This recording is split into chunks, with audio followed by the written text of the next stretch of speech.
नमस्कार मित्रांनो पीएम किसान योजनेचे 6,000 रुपये आणि नमो शेतकरी महासन्मान निधी योजनेचे 6,000 रुपये असे एकूण 12,000 रुपये मिळवण्यासाठी तुम्हाला आता 31 मार्च 2024 ही शेवटची संधी देण्यात आली आहे।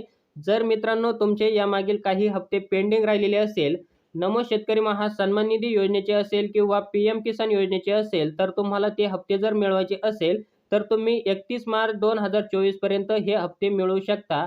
31 मार्च 2024 ही शेवटची संधी तुम्हाला देण्यात आलेली आहे। तुम्ही पीएम किसान योजना आणि नमो शेतकरी महासन्मान निधी योजनेसाठी पात्र असून सुद्धा तुमचे नाव अपात्र यादीमध्ये आलेले आहे।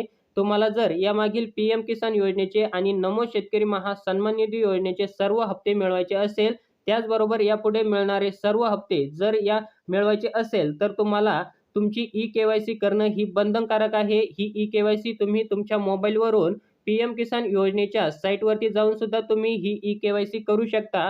परंतु मित्रांनो त्याच्यासाठी तुमचा मोबाईल नंबर तुमच्या आधार कार्डला लिंक असणं गरजेचं आहे। जर तुमचा मोबाईल नंबर हा तुमच्या आधार कार्डला लिंक नसेल, तर तुम्ही तुमच्या जवळच्या एखाद्या सीएससी सेंटरवरती जाऊन सुद्धा आपली ई-केवायसी ही करू शकता। आणि मित्रांनो काही शेतकऱ्यांचा जर लँड सीडिंगचा काही प्रॉब्लेम असेल, तर त्यांनी आपल्या तहसील कार्यालयामध्ये जाऊन त्या ठिकाणी जे पीएम किसान योजनेचे अधिकारी कार्यरत आहे त्यांच्याशी संपर्क साधायचा आहे आणि आपलं लँड सीडिंगचा जो काही प्रॉब्लेम झालेला आहे तर तो सॉल्व्ह करून घ्यायचा आहे।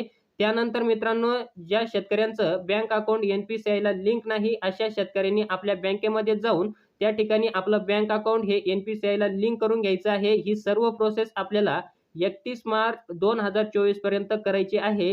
जर आपण 31 मार्च 2024 पर्यंत ही सर्व प्रोसेस केली तरच आपल्याला पीएम किसान योजनेचे आणि नमो शेतकरी महासन्मान निधी योजनेचे जे काही आपले हप्ते पेंडिंग राहिलेले आहे या अगोदर, तर ते सर्व हप्ते आपल्याला मिळवता येणार आहे आणि यापुढील जे काही हप्ते आपल्याला इथून पुढे मिळणार आहे, तर ते सुद्धा हप्ते आपल्याला मिळवता येणार आहे। म्हणजे आपण यापुढे सुद्धा पात्र असणार आहे। तर मित्रांनो आपल्यासाठी ही छोटीशी माहिती अतिशय महत्त्वपूर्ण होती। आपल्याला जर हा छोटासा व्हिडिओ आवडला असेल तर चॅनलला लाईक, शेअर, सबस्क्राईब नक्की करा। आपण असेच नवनवीन योजनांचे नवनवीन अपडेट हे घेऊन येत असतो। जय हिंद, जय महाराष्ट्र।